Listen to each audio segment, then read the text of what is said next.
and welcome back to another episode of JP and the Beanstalk. You bet. The energy is great in the gym. We're back for episode 99, sir. 99. Big 99er. Can you believe it? Didn't Dennis Rodman wear 99? Remember that right? Sounds like a very Dennis Rodman thing to do. It does. It also might have been 91. Stand by.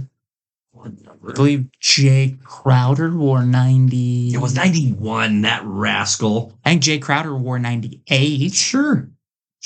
That's a poll. Okay. Well, Aaron- revisionist history says Nope, he wore not- 99. It will not surprise you at all to know that Dennis Rodman also for a time wore the number 69. Spurs? No, this was when he was with the Mavericks. Not that many of us have that in our I didn't even know he's in the Mavs. That's funny. Yeah.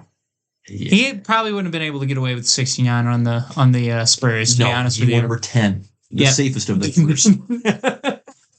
I could just see Pop being like, you have a limit between 0 and 10. Actually, it was probably Pistons- 1 and 10. With the Pistons and the Spurs, it was number 10. Okay. All right. Actually, they probably just gave him 10, to be honest. Right. Pretty tame. Bulls, 91 with the Mavericks, 70 with the Los Angeles Lakers, 73. Truly the most odd number out of any of those. Like when you get into the 90s, it's one of those, all right, this dude's just trying to get attention. So everybody knows what that's about. Fine. The fact for the Lakers, too. Yeah, the 70 is weird. 73 is weird. That's funny, though. And at that time that he was with the Mavericks, they were just terrible. So like, sure. Oh, yeah. What the heck? Wear 69. Just be happy that, be happy that he was on the team, Gosh. What an absolute clown. Did you ever watch the Last Dance documentary? I should. You should. It's a phenomenal character study of many of the Chicago Bulls, Michael Jordan being the most obvious and prominent, but a not insignificant amount of time is devoted to Dennis Rodman and his origin and development and shenanigans. It's wildly entertaining. Yeah. Fair enough. Yeah. So, there you go. Number 99. That's the point. That's how we ended up here. We're at episode 99. We are. We are still thrilled to be here. So thrilled that you're listening. Thanks for joining us. We got a great episode on the docket for today, Mr. Beans. We really do. We do. We're going to recap Captain America, Brave New Yes, World. we will. I think I finally got the title right in my head. I think it's sorted out, but never say never. I may mix it up in the future. Who's to say? We have Daredevil Born Again coming in just under a couple of weeks. So we're going to make some predictions. Yes, sir. What we think we're going to see in that show. We have the usual news roundup for you all. And of course, another classic JP and the Beans talk top 5. So without further ado, Beans, let's get into it. I'm ready. Captain I'm America. locked in. Yes. Brave New World. Yes. To set the stage here, our expectations heading into this film were mid to modest to low. And we came out of the movie, I think, experiencing the joy and the beauty of low expectations, which was, hey, that was all right. It was good. Yeah. I liked it. Yeah.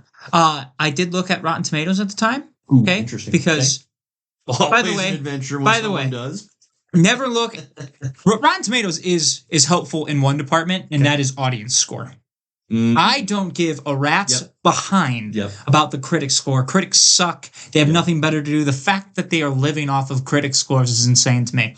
Okay? Because usually their opinions are trash. Now, Well, and that whole pool has become so watered down because average Joe Blows like us can get in there as critics, essentially. yeah, who in their right mind would post a YouTube video on the YouTube channel and be like, hey, here's my review You of should this. listen to what we're saying. Yeah, who does that? Nerds, A probably. crazy person. Losers. No lives. None. Negative lives. Cinebeans on the YouTube channel. So no, but the critic score was, or not the critic score, the audience score was 80%, which for this movie being 80% for a audience score, that's pretty good to come away with. Yep. Like for a movie that no one really knew what to do with. So. Yeah, and the anticipation was fairly modest. Yeah. Well, I just don't, And we'll get into this in greater detail. The marketing did not do this movie any favors. No. In terms of there was no ammo left in the chamber. There were no reveals to be had. Right. Everything was known and shown. And so that's a negative that's not at all the movie's fault, right? The director and the actors, the writers don't get to control how the movie is presented and what scenes are revealed or not revealed prior to the showing. No, I thought it was overall, and then we'll get down to some granular details here. I thought it was good. I'm trying to think of the last time that I have had an experience like this with a movie where it both exceeded my expectations, which again were very modest, and at the same time I left it going, man, there's more that I would have liked to have seen there.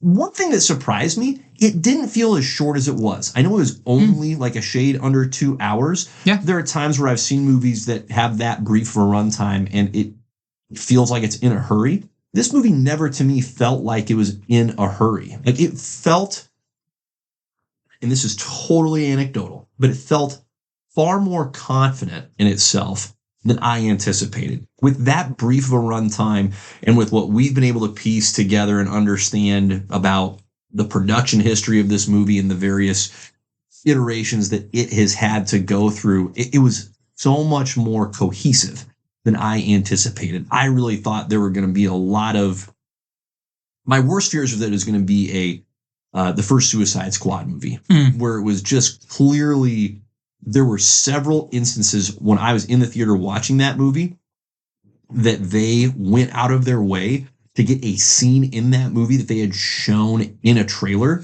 and it was so vastly out of place. Like it was a cut and like, oh, here's a clip from the trailer, and now we're back to your original scheduled programming. It was so, like, one scene I remember distinctly from the trailer was Harley Quinn taking her baseball bat, breaking a window, and stealing a purse out of a storefront that's been abandoned, right? That scene in that movie totally dropped in like a grenade out of nowhere. It had nothing to do with what was going on. It's like all of a sudden, bam, glass is breaking. Like, wait a minute, where were we? Oh, and then we're back.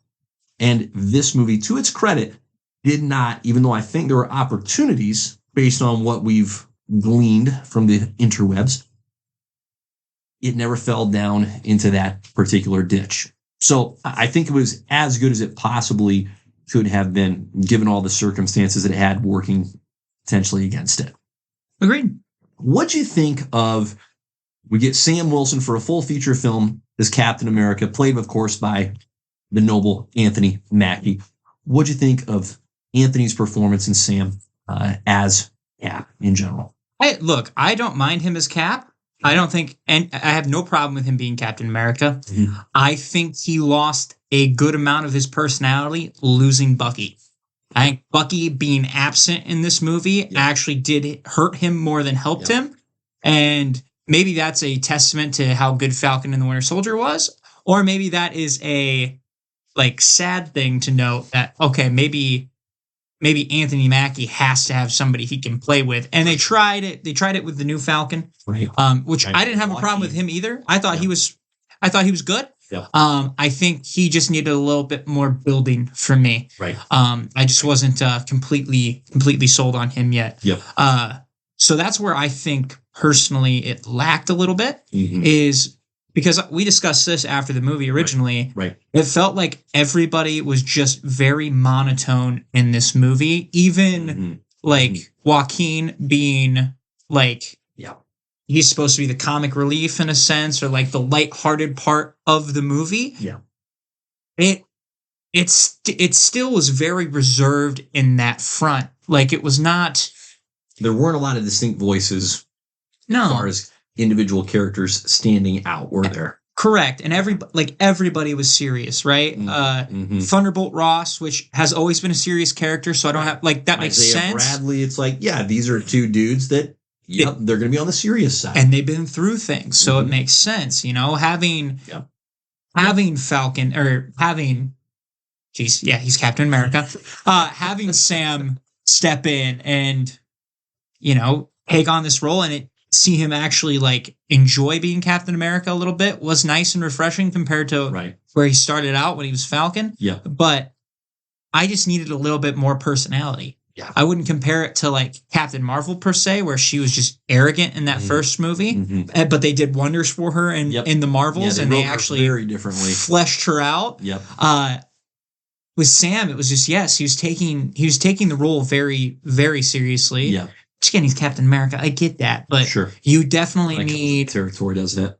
Well, like think of who Cap had and all and Steve Rogers had in the originals, right? He had Bucky in the first movie for most of it, and they had a very, very good banter as well, back and forth. Yep. And the second one, you have Natasha, which on paper, very serious character, but their relationship played off a lot better than Sam and Joaquin. Right, especially because you have in that scenario, Steve Rogers is this very, at the time, black and white as far as how he's viewing the world and character, and Black Widow, the name being a bit of a misnomer, is just soaked in the gray. Right.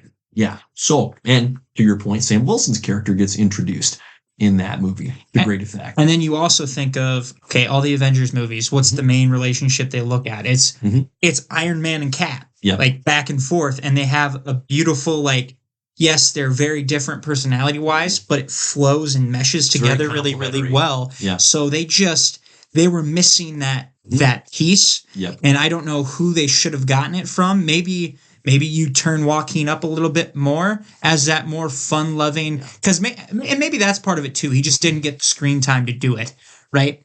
So which is too bad because, listen, I think best case scenario, frankly, would have been you already did the show with Bucky and Sam. Keep them together. Yeah. Bucky's got nothing better to do. Apparently, he's running for Congress. That's its own thing, but hilarious. Which totally hilarious. Like Congressman Bucky, sure, the assassin, right? Yeah, okay. I'm not going to go down that rabbit hole, but truly, why not? Why not get a continuation of what worked so well in the show? And there's nothing about Sam taking on the mantle of Cap that forces Bucky out of the picture. Like Bucky in that show, one of the most beautiful elements of it from a storytelling perspective was how Bucky was all in on Sam being Cap, right? It wasn't this weird tension of, well, no, hey, wait a minute. I should be the one carrying the shield. He was truly Sam's biggest advocate at that point. And so I think, and that's where it comes back for me of, man, this movie left me wishing for more, is I wish there was Bucky. Now, Danny Ramirez playing Joaquin Torres, give him more time. Like if he's going to be the complementary piece, if it's not Bucky, you hit the nail right on the head. You got to give the guy more time to be partnered up with Sam. But Sam was solo for almost all of the movie, that in the action sequence where he and Joaquin are working in tandem, okay, that's okay from an action perspective, but that doesn't build character relationship at that point. You need more time. We got a little tease with the sparring with Isaiah Bradley, but it was so brief, so little. Which is a bummer too. Yeah. Like more of that. Again, there's just like, hey, you've got something here. Let's just lean into it. And they, for whatever reason, didn't. Well, his injury also would have impacted harder in that movie, right? Like it happens and you're like, oh, bummer. But you're still like, oh, well, it is what it is. Yeah. I go back to the storyline of this movie. Yeah. Do you know how interesting Bucky would have been with that storyline? Dude, right? That is his life. That is what happened to him in real time. So watching him have to deal with, like, watch other people go through it. Right. That would have been so fascinating to see it up close and in person. Because it's like the upgraded version of what happened to him. You think about how Bucky has a series of control words, and it takes time and the appropriate sequencing to enact that control. And here's the leader who's going, hey, it's a song. The song starts, and within 2 to 3 seconds, the programmed person has been taken over. Like that's a whole different level of expediency when it comes to mind control. That's wild. Well, and I think Bucky puts him in the ground. I think Leader's dead on that point. You know what I mean? Like, there is no doubt. I think there's just something that triggers. Words. Yeah. No, Leader would have been gone. Like, and maybe that's why they kept it away, because they're like, there's no way, shape, or form where the character of Bucky Barnes lets this man for this shenanigan. There's not, because even if can you imagine Leader just trying to tap into his head one time? It'd be game over. Mm-hmm. Bucky would kill him. It wouldn't even be like close. Yeah. So that was also a bummer when you think about that storyline. It's set up just perfectly for Bucky to deal with the rest of his demons that he's been trying to get past and now trying to help other people get through. Yeah. Maybe the best hope we have is that the Leader is not dead, and we can get a version of that story at some point. But that was certainly a miss, that it was not part of this particular story. Now, what was a strength, I thought, and I didn't anticipate this, okay, but the storyline with Thunderbolt Ross. That was a pleasant surprise to me, in the sense of, I thought they both wrote that aspect of his character, and it was played well by Harrison Ford. Yeah. Hey, he's genuinely had a heart change. It's not just for the sake of political gain and power and influence. Like, he is genuinely, on a personal level, motivated to be a different person. And rightfully so, everyone around him, Sam Wilson first and foremost, is highly skeptical, going, okay, sure, bud, you're playing it up for the cameras. But the more that he was able to be around him, the more it was Sam being around Thunderbolt Ross, the more it became apparent that he's making a genuine effort. Is he winning all the time in this effort? No, but that was a genuine bit of character development that I didn't anticipate coming into the movie. I mean, Harrison Ford is 100 years old, and so God bless him. I love Harrison Ford, but he's probably a whole decade too old for this. Yeah. Not his fault, right? And William Hurt, R.I.P. Bummer to be missing him, of course. But no, and just strictly speaking, in terms of the character itself, I thought, hey, that was a strong part of the movie. Yeah, man, that's another thing I wish we would have gotten, was more Thunderbolt Ross in the past. Like, we missed out on a couple opportunities to have other Hulk movies. Because can you imagine how much that scene, like how harder it hits when he becomes the Hulk finally? Yep. If you see on screen, oh, this dude is wanting Bruce Banner dead. Yep. All this time, and now he's becoming the thing that he was going out to kill. Right. And so yeah, hard for that emotional hit to really take purchase when it's been since 2008 that we've seen this dude battling the Hulk. Yep. So it's one of those ideas where it's like, hey, this works in concept, but have you shown it? It's like, well, not since 2008. It's like, looks like it's been a little while then. I wish that we would have seen more Savage Hulk. That's just what it comes down to. Correct. So, but no, it was he was good. I enjoyed the Red Hulk in this, even for the 5 minutes that we got him. I thought it was fitting. So, and 5 minutes is what we expected, to be honest. So before we get into the action, because we will talk about the action scenes, a couple other characters to highlight. Obviously, Tim Blake Nelson is there. Samuel Stearns is the leader. It worked. It worked well. It worked. Yes, he was. By the way, he didn't overdo it. Like, I'm glad they didn't, I think it would have been really easy for them to, this is a totally made up phrase, but jokerize him and make him a crazy, unhinged psychopath. And I felt like they showed appropriate restraint with his character. Yeah, the fact they leaned more into the gross route than just the big head was definitely a choice. And I think it worked because it just shows that this dude, his time in prison was not a good time.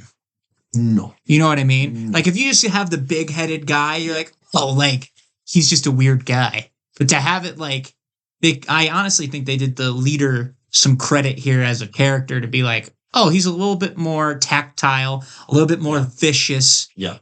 He's thought about all the plans on how he's trying to Joe Ross to the world as the person that he really is. And no, he did. He worked really well in this movie, and I want to see him again. So I'm glad they kept him around. Right. They didn't just do a villain one-off with him. Right. Totally agree. Listen, Tim Blake Nelson's kind of a funny looking dude anyway. Oh, I know. You don't need to Colin Farrell penguin him to make him look different or as his character should. It's like, let's just slap a little makeup on the guy, a few bumps on the dome, and Tim, go out there and strut your stuff, baby. He was the bad guy in Scooby-Doo 2 Monsters Unleashed. Spoilies. Yeah. Yeah. He was the pterodactyl ghost. It's incredible. Yeah. So, that just to put it in perspective, I'm pretty sure. You might have to double check me, but I'm 90% sure that's him. I'm just going to lean into the truth. So, it's just truth at this point. He did well. Like, again, the leader is such a wacky comic book villain where you're like, this could definitely play out corny, and it didn't. That's a good point. He felt like he was trying to tough. Felt like he was trying to overthrow the government. Yeah, he felt like a legitimate puppeteer. I thought they crafted his story well and combined his and Thunderbolt Ross's character developments, again, that we haven't been able to witness much, but to make it a tangible and realistic, hey, where has this guy been for the last almost 2 decades? What's he been up to? I thought they put some real meat on that bone as far as, hey, he and Ross are mutually motivated to work with each other, even though they don't like each other or care for each other. And they've both manipulated one another. It worked. That was maybe one of the strongest parts of the movie was their relationship, if you want to call it that, or their partnership. That, again, you don't get to see much, but just the story behind that, I thought that makes sense. I had no issues buying into that dynamic. No, it makes sense why he wasn't there. Correct. Why he wasn't around. He wasn't running around. He was trapped trying to get out. And Thunderbolt Ross having the heart issues that were going to end his life, and the leader seeing it as an opportunity to essentially gain control and vengeance over Thunderbolt Ross. It's like, okay, I'll buy that. That's where, like, reality starts getting stretched a little bit. It's like, oh, so you take pills and you can become the Hulk. If you think about it a little too much, it probably doesn't make sense, but it made enough sense. Over 16 years or however long. Like, it was a long time he's taking the pills. Right, subtle dosages. It's like, okay, we get on board here. And I have to remind myself that there's adjacency between, the Hulk and how Bruce Banner became the Hulk and the super soldier serum that turned Steve Rogers into Captain America. What do you think about Sam Wilson not having the serum? First of all, I just got to say, I loved how much they talked about it and at times made fun of it. Yeah. Like, the self-awareness there, I really enjoyed. Yeah, it helps. I'm glad he doesn't. Yep. Because I think that's what separates Sam from Steve. I think that's one of the reasons why Steve, right? That's why Steve picked him in a sense, because he's not super soldier. He's human. And I think Steve knew that going in, like, the guy who's going to be taking over my mantle has big shoes to fill. And if he's another super soldier, he's not going to be able to relate to the people. Like we need them to right now in this superhero world. He's like, we don't need a superhero. We need a man who's willing to take up this mantle and do what he can with it. And I think it works. I think it works well for Sam specifically. Yeah, I thought the line they gave Bucky, and I'm not going to get this word for word, my recall was Bucky's telling Sam, hey, listen, Steve was someone who could inspire people as Captain America. You're someone that they can aspire to be. I thought that's a good distinction to draw. And it's also really funny at the end of the movie where Sam is going, man, fucking full of shit. That serum where he's getting beat around by the wings by the Hulk. It's like, both of these things can be true at the same time, right? They can both work. I think it's an obvious limitation on the character. Like, he's going to become more gear reliant than other iterations than the Steve Rogers iteration of Captain America. But it is different. But I think that also works too. Like, the wings entirely. We talked about this. Getting those from Wakanda, those are the vibranium. All of a sudden, this makes way more sense that he's able to do what he can do and take the hits that he can take, because you watch Black Panther do it for one movie and Avengers and yes. So to have it be like, oh hey Sam, low key, here's some vibranium wings. This should help. We're gonna give you a Black Panther suit with wings. Hope that's okay. It was awesome, and he was chucking his feathers into the Red Hulk. Beautiful. That's really cool. It was awesome. It works. It worked well, and he's taking his weaknesses and supplementing it with something else, and it's making him different. There's a different vibe to him as Captain America. So I enjoy it quite a bit. Yeah, I think it works for Sam Wilson. There's this weird separation that I have in my mind of, okay, I want Captain America to be like beefed up and really powered up. But the character of Sam Wilson, I'm going, no, this is appropriate. You can't just give everybody super soldier serum, right? It just nerfs the whole idea pretty quickly. Okay, a couple other characters to hit on, and then we'll do some final thoughts here. What'd you think of Ruth Bat Seraph, the former Black Widow, about 4'6", 95 pounds? She was an Israeli superhero, right? Which I could not tell you what the name is in the comics. Same. But I thought I was fine with it. I thought it added to her character. Honestly, when they're like, oh yeah, she's a former Black Widow, I'm like, okay, this is kind of cool. 100%. It added so much to her character, because she kind of just went from this like, oh, it's just a girl. Like she's just hanging out. Yeah. Like, why would Ross pick her? And then all of a sudden, is she Ross's right-handed man here? And then Joaquin's just like, oh yeah, former Black Widow. And you're like, wait a minute. Yeah. Oh, so she is badass. Yeah. Okay. It worked. It messed with me a few times, like it worked, and it messed with me more than a few times where they chose to not get so clever with the camera perspective, and they had her just like straight on, like side by side with a normal sized person. It's like, you are minuscule, ma'am. And I'm like, which is okay, but if she's going to be that slight, I need her to fight dirty. She needs to be kicking people in the nards. She needs to be geared up and like have... You know how the Widow has the Sting, right? That's like a Black Widow. She had a taser. Staple. Well, I mean, she took that taser, didn't she? Yeah. Like she needs to have some legit gear for me to be able to see more of her and go, yep, she can take that beefed up dude down. I found that to be a bit of a stretch at times. I'm like, they're going really small.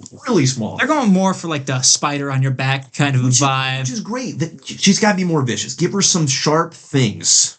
Something to do some damage with. I think it worked. I see where you're going with it, though. I'm being nitpicky. No, but it would have been cool for her to have some Black Widow gear. Yes, like even like Yelena had some stuff with her, and so to have that little like the Widow's bite would have been perfect. Right. So I'll tell you what, I liked her better than Taskmaster.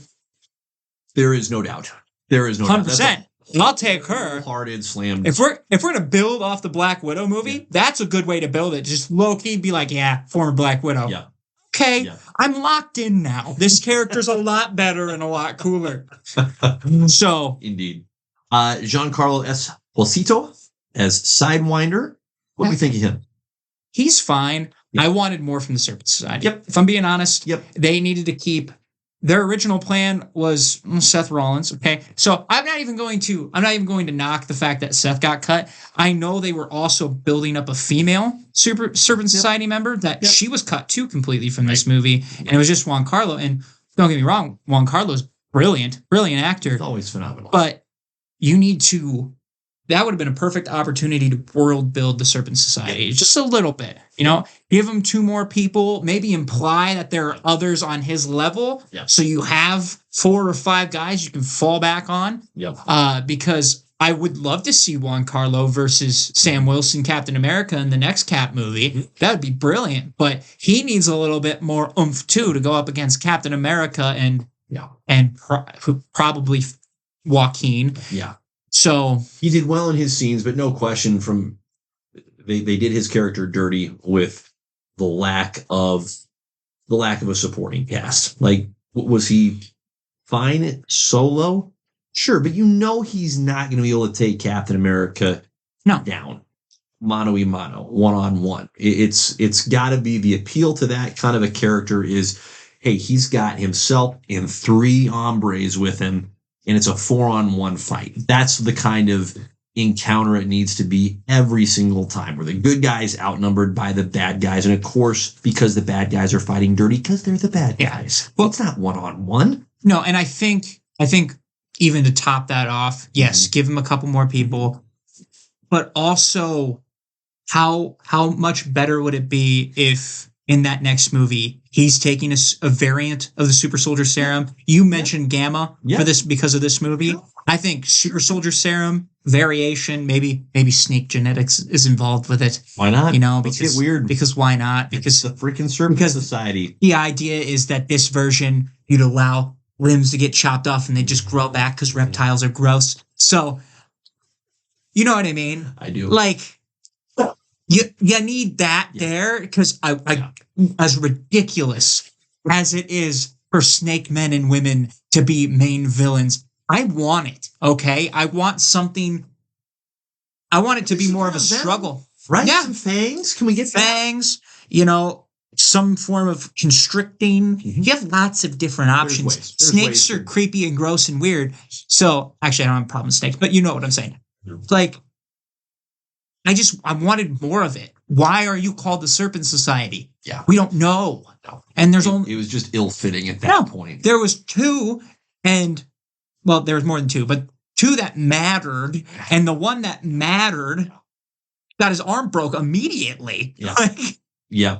So I need a little bit more from them. They did a good job of incorporating him. So I'm hoping, man, him versus Sam will be really appealing, but he definitely needs more of an oomph to him. Yeah, no question. No question. Okay, let's touch base on the action from the movie. I thought the action was fine overall. I enjoyed it. It was solid. It wasn't, there wasn't anything like lazy about it. Weirdly, I think the scene that worked for me the least from an action perspective was the scene around what they call Celestial Island, with the ships just launching missiles at each other, or the American planes rather firing missiles at the Japanese ships. That just, I didn't feel much tension in that scene. Weirdly enough, I'm like, they're not going to actually shoot a Japanese ship. Like, we're not getting that. Weirdly, it would have been cooler if they did, because now you've got an legit international incident, and now we've got some heightened stakes. Not that I'm asking for that, but right. Yeah. I just thought that scene was a little rough, but I thought Cap's encounter with Red Hulk was as good as it possibly could have been. Like, it's fun to see a Hulk go nuts, right? And we got a little tease of the fire abilities with Red Hulk. We didn't get a full unveiling, shall we say, of those abilities, but it was fun to watch a Hulk jump around and smash things. That was pretty sweet. It'd be awesome to see him actually get his personality with it, because that's another thing with the Red Hulk. He keeps his mindset. Well. That'd be fun. Yeah, very watching Harrison Ford talk shit in a Hulk body. Oh my god! You know what I mean? Oh so that'd be great. I didn't have any problems in any of the fight scenes. I enjoyed watching Falcon split a jet wing with his wings. That was kind of a cool little. Oh, okay. Yep. Cool. Vibranium is awesome. Yep. That's the whole part. Yep. So no, I enjoyed it. Yeah, quite a bit. To go fisticuffs in the leader's lair without any of his gear. Like, that was fun to watch. So he had to take some taser hits. Stood up okay. Yeah, it's true. It's not fun getting tased, by the way. Oh no, it's not a good feeling. I'm assuming it wouldn't be. No. I don't want to find out. No. Highly don't recommend. Yep. Great. Any other takeaways, my man, from Captain America? Yeah, real quick. Was adamantium established as a stronger metal than vibranium in this? I'm trying to remember, because I feel like that was what was stated. But they brought adamantium in, and we didn't. I wish we would have gotten some scene, great point. Or some form of seeing how strong that metal would have been. We spent almost no time with getting an exploration of adamantium's parameters, and maybe they did that. I think what was certainly highlighted the most was it was at bare minimum, adamantium, was at bare minimum comparable to vibranium. And, oh, by the way, so much more accessible because it's not hidden away in Wakanda. And so that was the height of the appeal. Because that was kind of a bummer, is like the leader didn't use it at all. Sure. Juan Carlo, there's an upgrade right there. Yep. We talked about Super Soldier Serum. We talked about Gamma. What if he just made a bulletproof vest out of adamantium or something like that? Just a little bit of a tease to see what we can do with it. Because obviously we know what it does with Wolverine, but we haven't had that interaction yet in the MCU. Correct. Imagine that making contact with the Shield. Yep. And seeing which one's going to hold up better. Mm-hmm. We don't know. Mm-hmm. And the comics has already established which one's stronger, sure. But I would have appreciated it from a nerd perspective. Right. Why not have Sidewinder figure out how to manipulate adamantium? Right. Like he's already captured, a portion of adamantium. You're telling me he's not clever enough to get more of it, or at least hide some away, right, for his own personal use? Sounds exactly like what a bad guy would do. Yeah, I agree. That's a great point. It was a missed opportunity for sure. Just not even if they would have made it into a sword or something, just real quick, right? Something pointy, a knife. I would have taken a knife, throwing stuff, just something, just to see it, and then just be like, yeah, this is made out of adamantium. And you're like, oh, So oh well, what do you do? Yeah, that would have been. Now I've just got all kinds of ideas, like using it against the Red Hulk in that end fight scene. Well, imagine if his vibranium wings would have been taken out before that fight. Right. And it's like, oh, well, we have enough adamantium here to form you new wings and watch what it would do against him there. You know what I mean? There's so much potential. Oh, well, what do you do? Yeah. No, my biggest lament for this movie is marketing just gave it. Marketing just ruined it. Marketing should have not teased the Red Hulk. No, because how fun would it have been to have not had any teases about the Red Hulk? We get Thunderbolt Ross, you get Captain America, you have the leader, you have, like, if they had fleshed out the Serpent Society, I think it would have opened the marketing door for going, hey, we don't have to show the Red Hulk. We can show Sam Wilson as Captain America fighting against these other characters, and then the Red Hulk is just the reveal. Or like at the end. Worst case scenario, you just show his eyes red. Sure. Because here's the deal. Sure. If you don't show the Red Hulk and all we got were the eyes, okay. Fine. Nothing lost. Fine. We're like, oh man. I mean, they didn't promise us the Red Hulk. Correct. We just saw his eyes go red. And it's a more of a, will he or will he not turn into the Red Hulk in this movie? So, no, it's just because, that's the whole focus now is it's going to be a fight for the Red Hulk. And they pretty much just teased the last 5 minutes of the movie in the trailer. You know what I mean? So not just the trailer, but just like all the TV spots. Yeah. It was very Red Hulk heavy. And I'm like, I get that the Red Hulk is a selling point for this movie, but the weird thing is, like, is he? He hasn't been in anything. It's literally a Hulk that's red. For Marvel fans and for somebody who's like, oh, I want to see a Hulk. Yeah. It's less about it being the Red Hulk, and it's more about just being like, oh my gosh, we're getting a Hulk.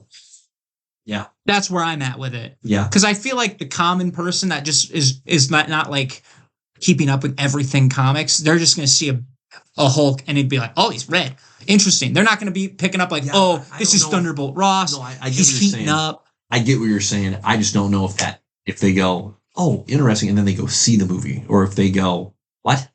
Isn't he green? I'm confused. Nah, that's fair. But he's red now. right. Like, okay. Fair. I've clearly missed the last 8 movies. I'm already lost. But neither here nor there. It was good that it was as good as it probably could have been.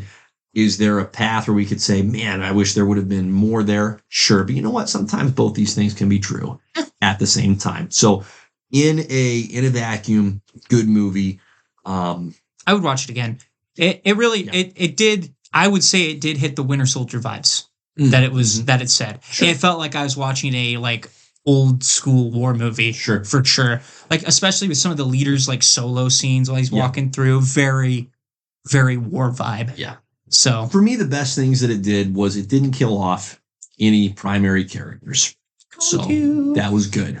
That was good. Oh, 100%. I had some wishes, but it didn't happen. Betty didn't show up at all. So, till the end. Poor Betty. So that was a strength. So it didn't waste any characters. And I thought it developed Sam's character. Agreed. Continued his character growth. So 2 key wins there. Good for Captain America: Brave New World. Now, something else that got teased in Captain America: Brave New World was the idea of, hey, Sam, what if you got the Avengers back together? What if you did that, bud? Which prompted my thought of, okay, well, let's pretend that Sam were to do that. He's going to go, you know what? Avengers assemble. Let's do it.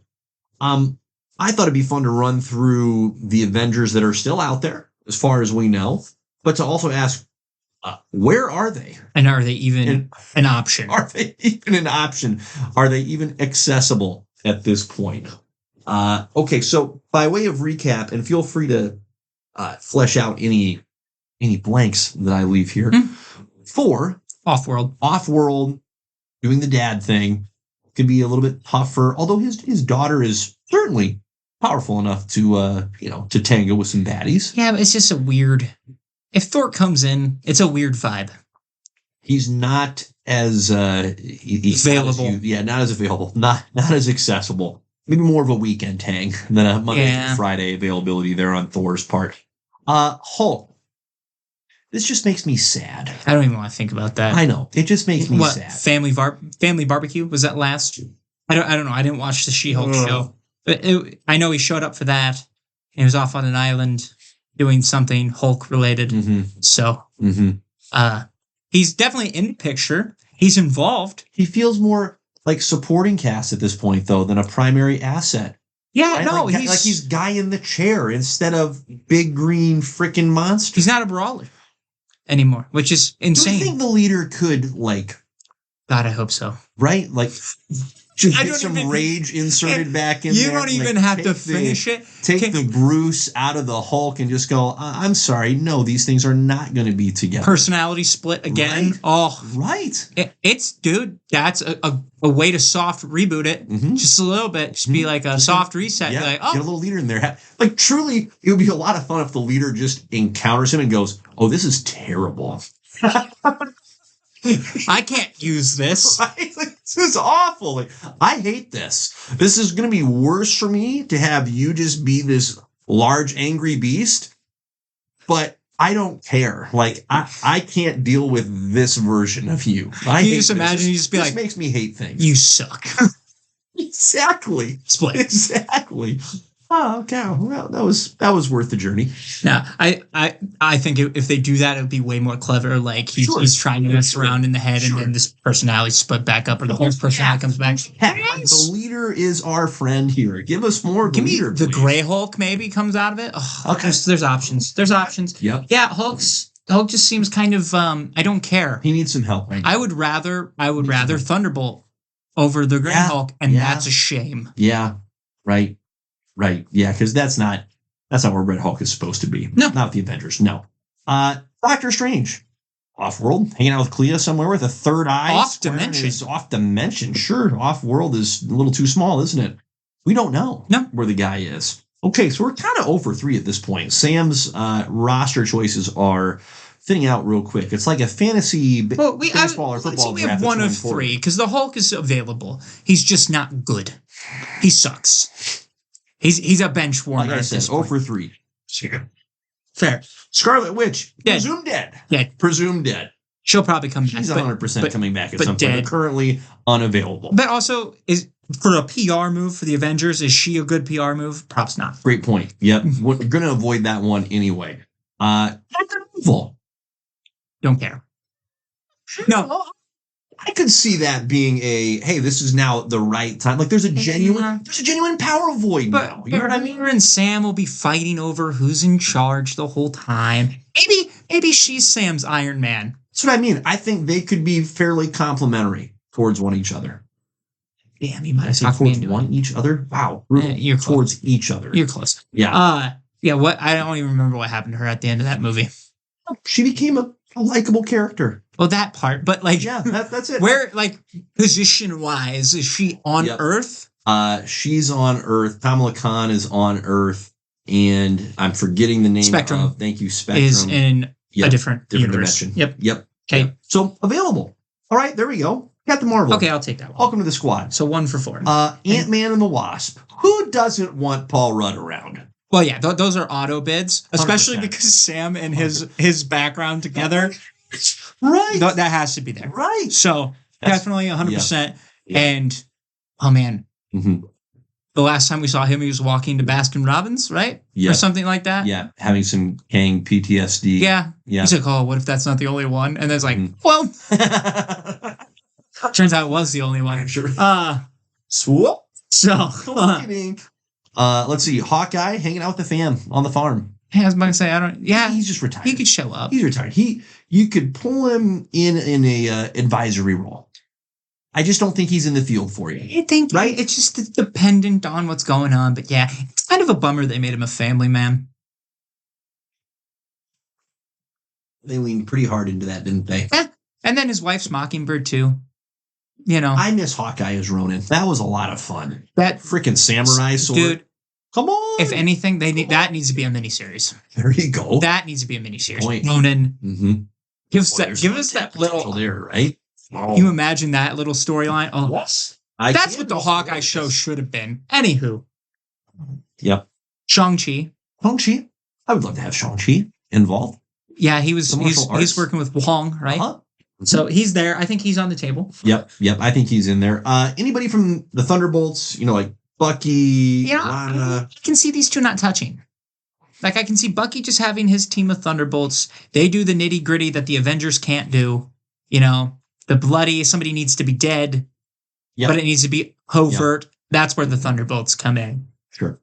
Sam. I like that take. I'm gonna lean into that take. I'm okay with that. I'm okay. I am also okay with it. I love Bucky and Sam's dynamic, so that's what's drawing me towards them, towards each other. But I totally vibe with what you're saying there. I also can see Bucky and Yelena working both angles. Yeah. Having a little overlap. Yeah. Red Guardian staying with the Thunderbolts. Oh, yeah, they're not. Yeah, U.S. agents staying with the Thunderbolts. No, especially if this is an American Avengers. Mm-hmm. It's hard to put Red Guardian, Captain Russia. You don't get to be a part of this all-star team. U.S. agent who, speaking of PR moves with Scarlet, he's off the table too. Okay, so yeah, he needs some. Listen, but if Bucky can be a congressman, really anything is possible. That's true. So, but no, point made, point taken. Any of the Guardians of the Galaxy? No, their own squad. There's some overlap here. Quill's around, but no. I think they stay out of things. Quill's in a weird place though. Like, he's just hanging out with Grandpa on Earth in Missouri. Super weird. It is weird. I don't see any of the other Guardians jumping in. No. They seem pretty well content, but Quill's in this awkward,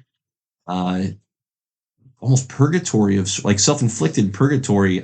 It wouldn't shock me to have him end up on an Avengers squad. Not saying it's where I want him necessarily, but I just don't see it meshing. Okay. Anybody that I'm not thinking of? I would like to throw a War Machine in there. Sure. Yeah. Sorry, Rhodey. Oops. Just because we don't have an Iron Man. We don't have a dude in the suit. Yeah. And then the other one I'll throw out there as well is Shuri Black Panther. Yeah. As soon as you said War Machine, I thought of Shuri as well. But I don't see her getting involved with the Avengers anytime soon either. Doesn't seem like her vibe. Yeah. No. Her vibe at this point. What's weird is it would have been her vibe from the first Black Panther movie. Yeah. No. It's in there. It could happen. Her brother dies. It could she's happen. a whole different person. Yeah, it could happen. And those are the other two, Yep.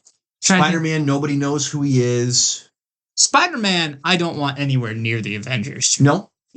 I want him near the Fantastic Four right now.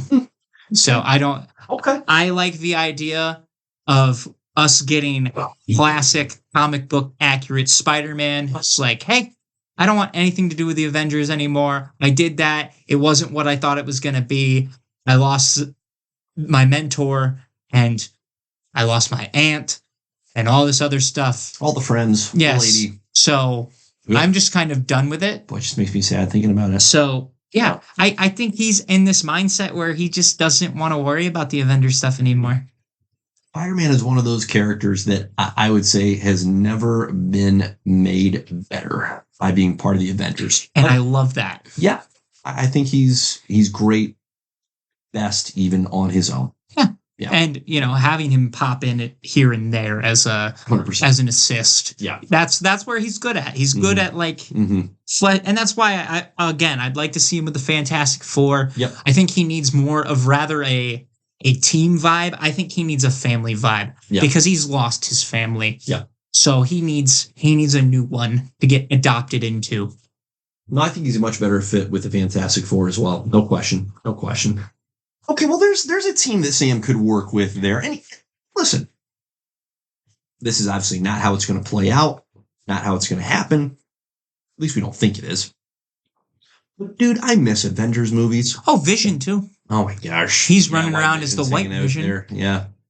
Yeah, no, I would, honestly, with his Avengers, what I think would be a nice little change of pace is if they just low-key introduce a couple new characters that we haven't seen, and it's like, hey, these are new team members of the Avengers, and you're like, oh, that's a cool addition. Right? We got that character in there. Oh, that guy that I've never heard of. I'm sorry, I didn't even mention Deadpool and Wolverine. Sorry, fellas. Yeah, they're not going to be they're not a part of this. No, they got their own thing going on. As much as I would love to see Wolverine on the Avengers, that's not happening anytime soon. But, it's just, I think that's what they need. Like, I think they just need some fresh faces. A group of the young Avengers, right? We've been building it, start mentoring the next generation. I don't even want that. Like, I want them to be on their own thing, don't get me wrong. But, for the main roster of Avengers, take some shots in the dark at this point. You're already there. Frick, Moon Knight's out there somewhere. Oh my God, that'd be awesome. just keep having these names crop up in your old skull. Like, oh, that's right, that character. That's where it's like Marvel Knights is better because then you could just put Punisher and Moon Knight and Daredevil together because that group to me is a lot more fun to watch on screen than Moon Knight and Sam Wilson. Yeah. Yeah. The fit matters. We have opportunities. Yeah, we do. But I just miss Avengers movies. I'd love to see them come back. Okay. Yeah. Well, that's some great conversation around Captain America, Brave New World. Let's move into prediction time for Daredevil. Born Again. Real quick, to set the stage here, Daredevil Born Again, this season of Daredevil will last a total of 9 episodes. First 2 episodes will be dropping on Disney Plus on March 4th with a I think week-to-week drop of 1 episode per week.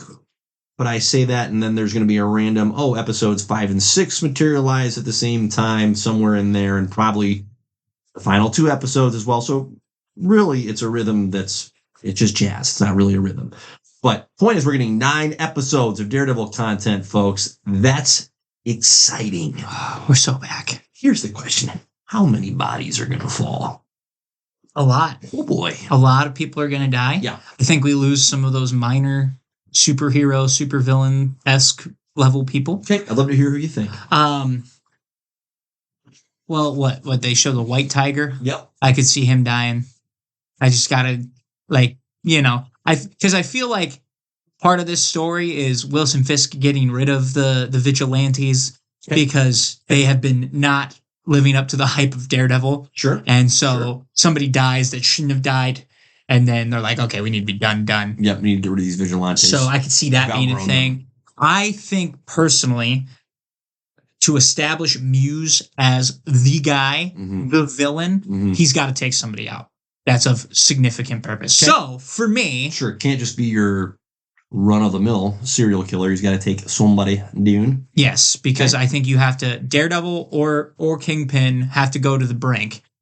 Meaning something happens and Kingpin loses his crap again in front of a bunch of people. Or it's Daredevil riding the line again. Because I believe that's what they hinted at, is he got too close to the edge. Yep. And that's why he stepped back and stopped. Yep. And I think that's going to be a major play in this story. So my top 2 candidates of semi-important characters that could probably get offed by Muse, I've got Karen Page at the top of that list for Daredevil, and I have Vanessa on the top of the list for Kingpin. Sure. Now, I think personally, I want both of them to live. Because I think Vanessa brings out the human side of Kingpin. She's a very important character for Kingpin. Yes, and no question. Karen is not just significant in Daredevil's life and in Foggy's life, but also with the Punisher. So if she dies, Frank's gone. Because she's one of the few people that would keep Frank semi-grounded. Just to reality, Frank's, well, you can kill even, you know what? He's just killing everybody now. That's what I mean. Mm-hmm. So if she dies, there's a lot more oof to it. Yeah. And that's a person where if she's off the board, like I can see Matt going off the edge for, you know what I mean? Mm-hmm. So I think to establish Muse as that guy, he's got to kill somebody of semi-importance, right? We lost Ben Ulrich early. That's not a death. Yeah. That's not a death I would have predicted. Right. We've already seen what happens when Kingpin loses somebody close to him, like in season 1 as well. Yeah. Because he went off the deep end too. Yeah. So that's something has to like shake it up. You know what I mean? And Elektra's not on the board, I don't think, for this. And she died anyways and came back to life. So I don't want to see her die again. Yeah, we've already done the die. Somebody who's going to die and stay dead. Yeah, the pattern certainly with Daredevil and with Kingpin is the loss of a person close to them is what pushes them to and beyond the edge. That's just been baked into their characters, both in the comics and in this show. There's a part of me that wonders if Muse isn't a bit of a red herring in that we're going to get Bullseye taking Muse out. That'd be cool. Yeah. That's also, I love what you said. I love that take. And I think there's all kinds of meat on that bone. I think it's significant and telling that they're taking the time to bring Wilson Bethel back as Bullseye, that he's jumping in. And I don't think there's room for Muse and Bullseye. I think that only one of those characters is going to have longevity. I think they can coexist for a brief period of time. I just don't think they can coexist for the entirety of the show. So where my few little ducats are right now are on Bullseye taking out Muse. And that's kind of Bullseye's leveling up of farts. Here we go. And let's combine our ideas. Okay. let's mesh them together. Yes. Bullseye taking both Karen and Vanessa out off the board. Mm-hmm. That also makes more sense because he's got beef with both of them. He's got beef with Kingpin and he's got beef with Daredevil. Yep. So and then Muse takes Bullseye out. Oh, that'd be weird. Okay. I went too far. No, we're good. We're good. I didn't know. I was just caught off guard. I did not think that's where you were going. Riffing. I'm like, nope, didn't work. Wait, what? So wait. Oh, Muse is still in this? I thought we already took him off the board. That's amazing. So Muse comes back to life. Right. And takes Bullseye out. Kills Muse and then Bullseye. No, we're good. I'm with you. Okay, I'm there. But we also have that random band group of... Then Frank kills Bullseye. Frank could kill Muse. Yeah. That's also... I think... Another wild card there. I think Bullseye lives. 100%.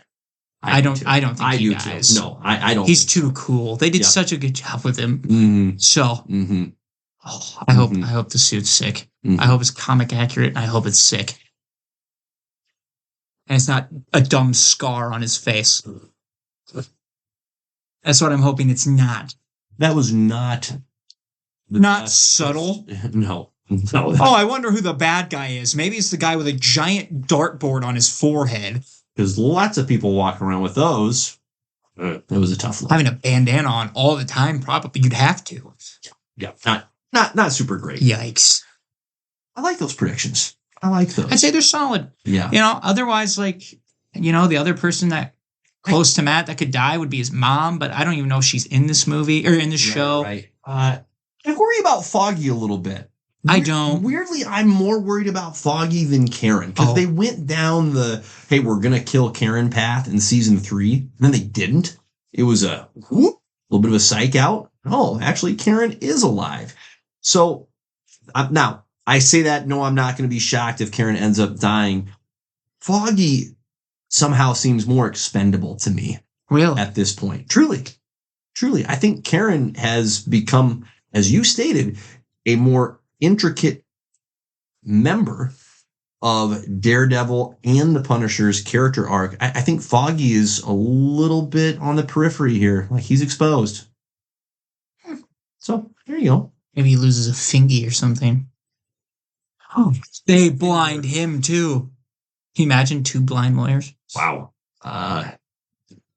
So many questions. I don't know how it works. Yeah, I don't know how it works. Honestly, both of them are on the table, but it's somebody that's close to Matt. Yeah. That's gonna die. Yeah.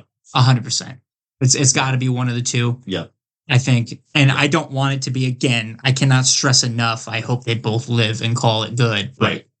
It just feels too likely, doesn't it? Yes. Yeah. What are your overall hopes for this show? Okay, so we get through the 9 episodes. It wraps. We think it's going to be a season 1 of at least 2. That's the anticipation at this point. But when it concludes this 9 episode run, where do you want to be? I'm hoping it is carrying the torch of its predecessor. Mm-hmm. I want it to feel like a Daredevil season 4. Mm-hmm. I do not want this to come into this and it's a different show. Yeah. I think you're going to lose a lot of people that way.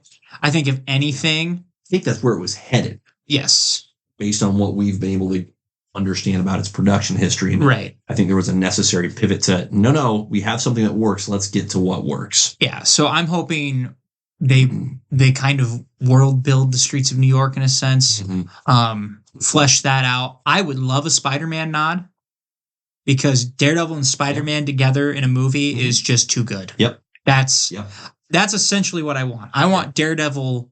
I want more Daredevil. I want a promise of, okay, we're going to see him again, and it won't be in Daredevil season 2. It will be the next It will be in Spider-Man 5. Yeah. Well, 4. It'll be Spider-Man 4. Or it'll be, hey, Heroes for Hire's coming back. Oh, there's Matt. Mm-hmm. Like, something that fits in that level. So even if we are getting something Punisher related after this again, having Matt pop back up. So I want a promise of more Matthew Murdock, and that's pretty much it. Yeah. And the vibes, the same vibes of the show, because Daredevil, seeing him alongside other heroes would be refreshing because he is very important to Marvel Comics, and we haven't really gotten him to that level in outside of the Netflix show, but he still wasn't part of a bigger world. Correct. He was in his own world. It was very self-contained, and there were the teases that no, it's connected, but it was never a sincere effort made to tie the Daredevil character into the wider MCU. It was kind of I remember in the first season, Ben Ulrich, his character, right? He's in the production room for the newspaper, and they've got clippings on the wall about the attack on New York from the first Avengers movie. And that was as far as they really went, with giving a nod to, hey, this is the universe in which this show takes place. But it never went beyond that. I don't even know if they came back to it to haul out in seasons 2 and 3 any of the ongoing activities in the wider world. So for it to be fully integrated, it just brings clarity, right? It kind of answers a question that's nagging in the back of your mind, which I like. When we get to the end of these 9 episodes, I appreciate that clarity is going to be there. I'm excited for what I think is going to be a not just continuation of the Daredevil story, but I think we're done with the Kingpin. Like, is he going to be in prison? He's not. He just needs to not be in prison. He needs to be in the city. He needs to be in a position of influence against Spider-Man, for the love of God. Where he can mess with things. Let him go against Peter. That would be so great. Awesome. But I also want John Bernthal's character Punisher to be set up for more, to have had more to do and be set up for more in the future. Because out of all those Netflix shows, the Jessica Jones show was solid, but also creepy as all get out. So I am not pining for more of that. It's just not my flavor. Like Kirsten Ritter. I always get Kristen and Kirsten mixed up. So apologies, Ms. Ritter. She was terrific as Jessica Jones, but Charlie Cox as Daredevil and John Bernthal as the Punisher, and their performances in their own individual shows were just tremendous.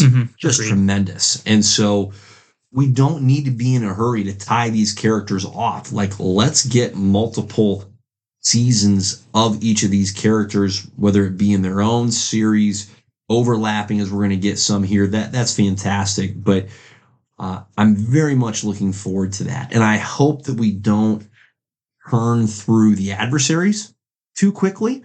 So that's why I'm excited about Bullseye being brought back into the fold. Even though I just said, listen, I don't think there's room for both Bullseye and Muse. I'd love to be wrong. I'd love for there to be an additional adversary on top of Kingpin, on top of Bullseye for Daredevil to have to tangle with. I think that's great. It'll also just be nice to get away from the global threats, the national threats, the universal threats.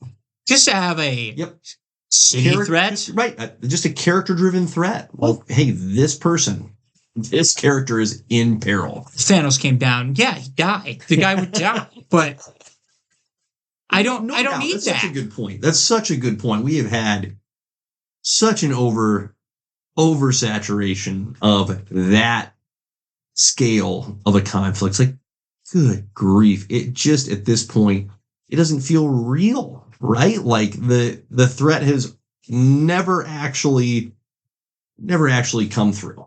Just hasn't. Yeah. Infinity, War being the one semi-exception, but the rest of them, it's like, nope, we know the world's not going to end. We're going to keep getting more of these.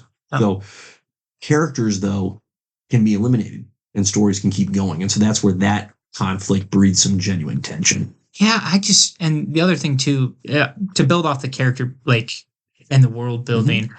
I mean, do you know how many interactions we're missing with the Punisher too that I didn't even think about? Yep. Well, first of all, we're not getting Punisher Steve Rogers anytime soon, but that right there is like the number one interaction you want with the Punisher, is that's his idol was Cap, and then Cap would hate him,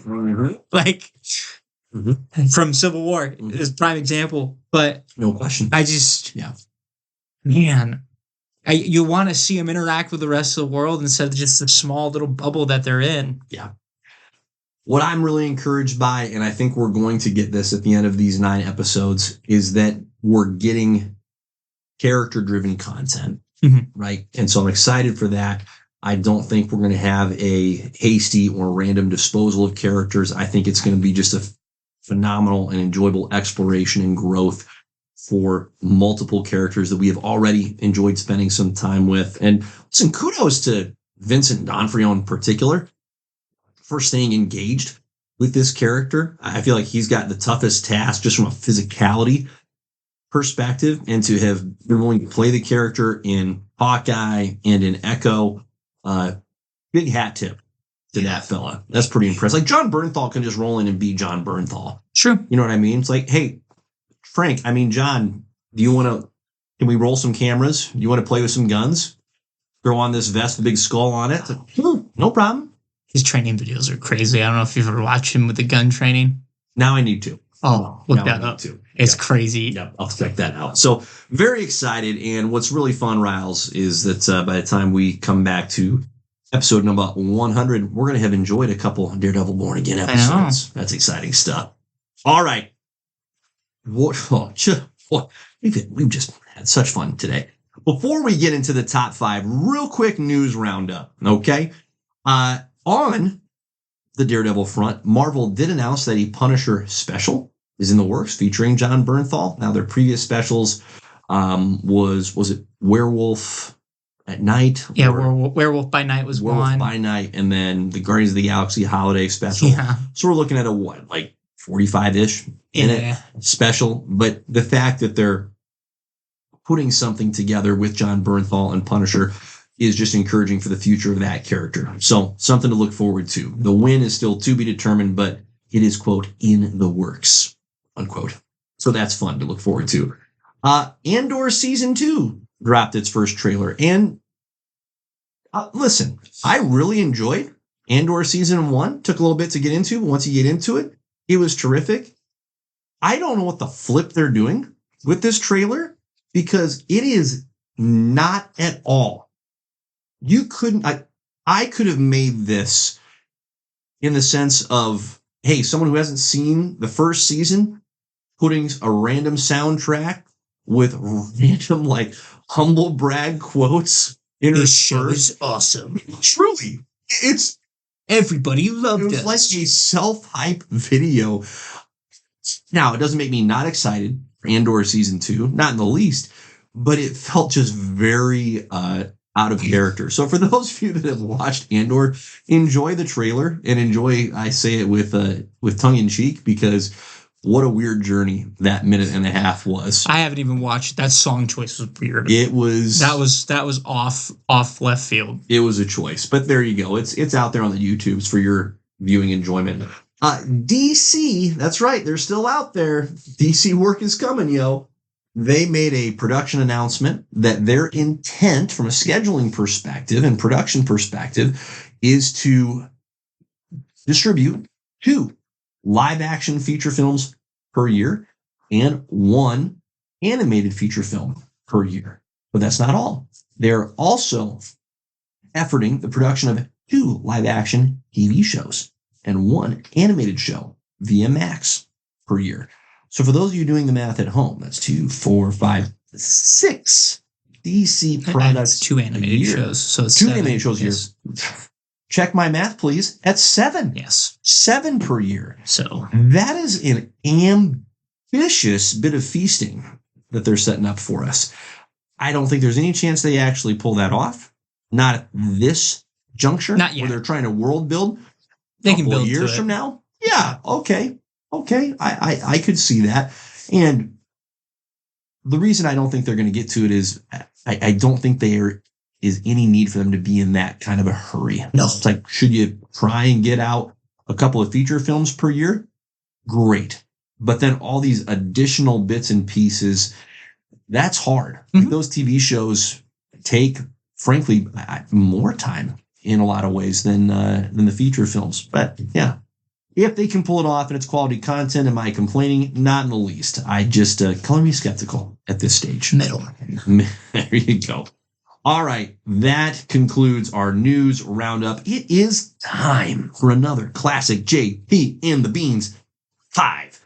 The topic for today's top 5, inspired by Captain America: Brave New World, is a top 5 of the successors to the original mantle of various superheroes. For example, Sam Wilson stepping in as Captain America in place of Steve Rogers and doing it so well. So our top 5 successors. Beans, you go first. I just want to stick with the premise here. This was hard. This was a lot harder. More candidates than you would expect. A lot harder than I expected it to be. Yeah, there's no doubt. So at number 5, let's hear it. I have Terry McGinnis as Batman. Okay. Yeah. Okay. Batman Beyond, baby. I grew up with Batman Beyond. He was awesome. Yeah. It's a great show. It's a nice gracious. It's a nice little nod to Bruce. Yep. Like he's finally accepted the fact that I can't be Batman anymore. And by the way, I'm 100. I can't do it. If you thought Bruce Wayne was an anus before as Batman, oh dear Lord, old man Bruce. He just ages perfectly into an old man. There's a great episode in Justice League. I can't remember if it's the animated series or the unlimited series. Batman goes into the future with a couple other people, so he's working with Terry McGinnis, and he meets the old Bruce Wayne, and those two are talking, and Batman is like intimidating this guy, and old Bruce Wayne's like, man, I was really soft back then. And then he goes in and like terrifies the guy as an old man. So no, it's great, dude. And Terry brings this, Terry McGinnis brings this, trash talking, more positive, hey, I'm gonna get under your skin a little bit. Mm-hmm. There's a great scene where he's fighting the Joker because the Joker comes back, and he's shit talking the Joker like the whole time. He's like, there's a reason the old man never laughed at you because you're just not that funny. Like stuff like this, it's great, it's brilliant. So I got Terry McGinnis as Batman Beyond. I love that. At number 5. That's a great pull, and what a fascinating and well executed concept. Beautiful. Yeah.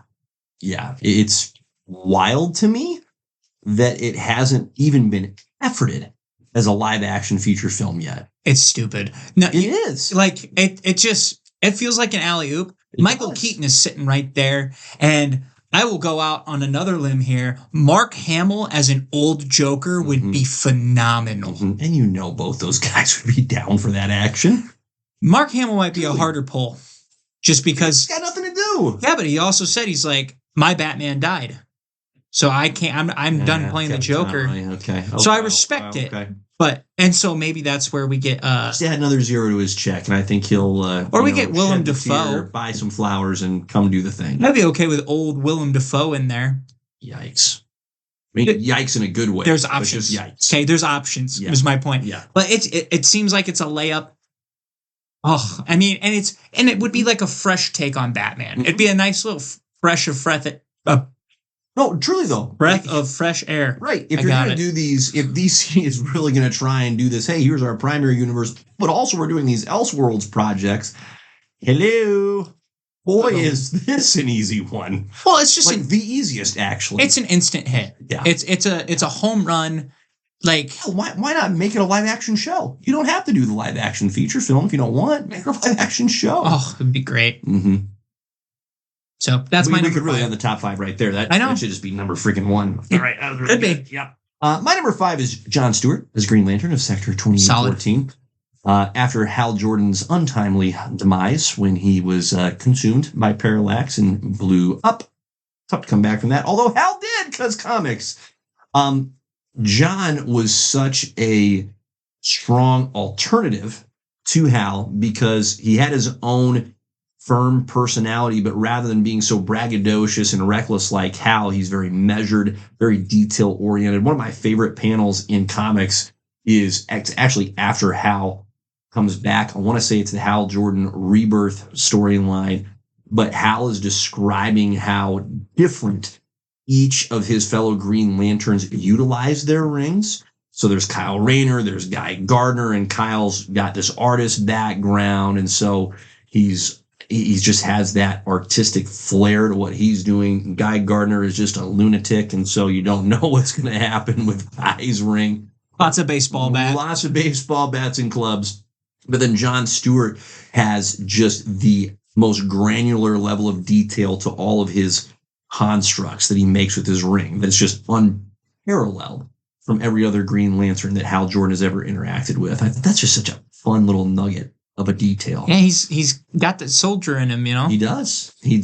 And the background of an architect as well. So he's got more than a few hats that he can wear, Mr. Jon Stewart. So that's my number 5. I just learned something. Architect. Did not know that. Yeah.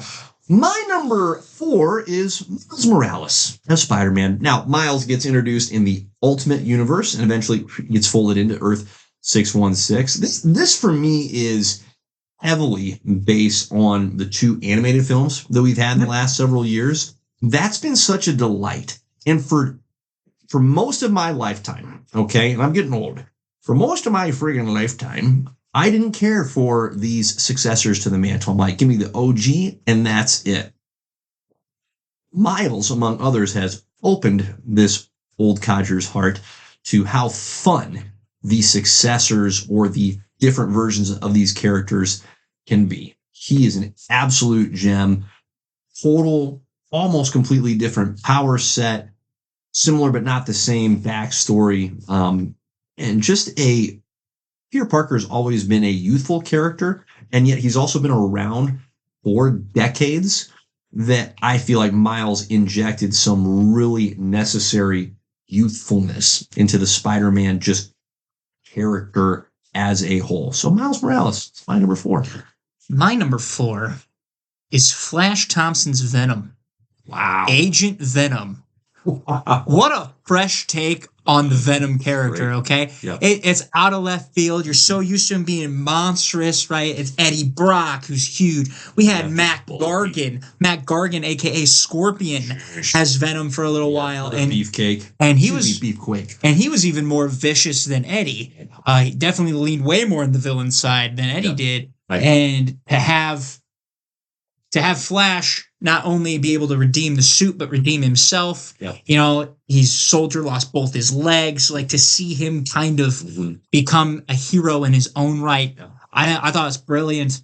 And it's such a nod to that character, too, because people are kind of torn on what Venom they'd rather have. Do they want Agent Venom? Do we want regular Venom? That's why we have Agent Anti-Venom running around now. Mm-hmm. So we do have both worlds out there. Yeah. But yeah, dude, Flash Thompson's Venom is my number 4. I love that. Love that. Your number 3, sir. My number 3. Okay. My childhood is showing. Okay. I have Wally West Flash. He was going to be on there somewhere. I love Wally. Wally is my Flash. He's such a breath of fresh air on that Justice League animated team. Mm-hmm. Like, he's the fun one. Mm-hmm. He has a good time. You need him. You need him in there. Well, think about it. Superman, serious. Wonder Woman, serious. Batman, serious. Mm-hmm. Martian Manhunter. Yeah. Probably has never cracked a joke. John Stewart. Jeez. Or not John. Yeah, John Stewart. Correct. Manhunter. Yep. Hawk Girl. Mm-hmm. These are all serious people. Yeah, these are all pretty sober folks. You need a little Wally. And it goes to show how important he is, because then they show an alternate timeline where he dies early and then the Justice League turns into the Justice Overlords. Mm. And so they realize how he's just the heart of the team. But he balances them out in a big way. So I got him at number 3. I love that. Okay, my number 3 is Jane Foster as Thor. Now, I remember when the lead up to this reveal, if you want to even call it that, the lead up to the reveal, who knows? And rightfully so, there was skepticism, like, okay, we're just turning the character of Thor into a girl. And it wasn't that. In fact, what it was instead is Thor Odinson buys into what Gore the God Butcher tells him, that, hey, dude, you're not worthy. Hence, Thor Odinson loses the ability to wield Mjolnir. So now there's a gap. There's a void that's created. Thor Odinson is still out there, but he's brooding Thor now. Okay, he's not in a very good place. And here's little Jane Foster, stricken with what appears to be terminal cancer, who is able to take up Mjolnir, and she develops her own Thor persona and her own skill set. What's really fun is her interaction and ability to utilize Mjolnir is completely unique and individual to her own character. And there's this fascinating element of sacrifice that goes into this as well, because every time that Jane Foster picks up Mjolnir and adopts the Thor persona of her own, her body stops fighting the cancer. As a matter of fact, what happens, let me be a little more clear on that. Her body kills the chemo drugs that are fighting the cancer. And so now the cancer is just free to ravage her human body. So she gets more and more sick every time she takes on the Thor mantle. You think, well, just stop it. Well, problem is, Odinson's not picking up that hammer anytime soon. Somebody's got to do it. And so there's just a genuine need that she's feeling. It's a very self-sacrificial storyline. And listen, it works really freaking well. Really enjoyable. So my number 3, Jane Foster as Thor. And I am going to dunk here real quick on the movie. The movie didn't do this justice. No. Not even a little bit. So it's so corny. Movie, it was poor. Read the book. In the movie. Read the book. Jason Aaron absolutely crushed it with his story, and the movie did it no freaking favors. Okay, so that's my number 3. My number 2, Dick Grayson as Batman. After Final Crisis, when Bruce Wayne is shot with time bullets. That's a callback. That's a callback. Old Dick takes on the mantle, and he does so not because he's going, finally, I gotta be Batman, but the world doesn't know that Batman is gone. Doesn't know that Batman is absent. And so Dick feels obligated to set aside the Nightwing persona, put on the Caped Crusader's mantle, and continue to make appearances as Batman. And what makes this really fun and frankly even more hard for Dick is guess who he's got to partner up with? Damian as Robin. And Damian is not impressed. He is just in Dick's ear every moment after moment telling him, you're not as good as my dad. You're not very good at this. You should really give this up. You're really bad at being Batman. And it is just a delight to watch those two partner up together because Dick ultimately ends up bringing out a much better side of Damian than was there to begin with. And there's actually a really fun Batman and Robin run that's just Dick and Damian for a good, a lot of issues. And, really, really enjoyable. So that's my number 2. Dick Grayson as Batman. Time bullets. My number 2, again, showing the childhood, John Stewart, Green Lantern. Mm-hmm. I didn't even know Hal Jordan existed growing up. Why would you? No, I wouldn't need it. No. Because guess what? John's a badass. Okay? John got it done. He's out there in the trenches, building airplanes and stuff. John's the man. John is 100% the man. 100%. Loved him. I loved his storylines through that show. So I'm gonna everything that you've said, it applies here. John at number 2. Does this make us very excited for the upcoming Lanterns show where John is our guy? As long as it's John, not what they were saying. Not Joan. Yes. Well, it's gonna be John. I think it's gonna be Sal. I just want the personalities to be the same. Yep. So totally get that. That's my number 2. Great number 2. Who is your number 1? My number 1 is Miles Morales. Mm-hmm. By a mile and a half. Mm-hmm. Listen, for everything that you said, great. They managed to make him different in his own way with even the power set, being able to go invisible, having the ability to electrocute people with a venom blast. Awesome. And I think the highlight, which it kind of shows it a little bit into and across the Spider-Verse, but Spider-Man PS5, they do such a great job of putting Peter in the mentor role. Yeah.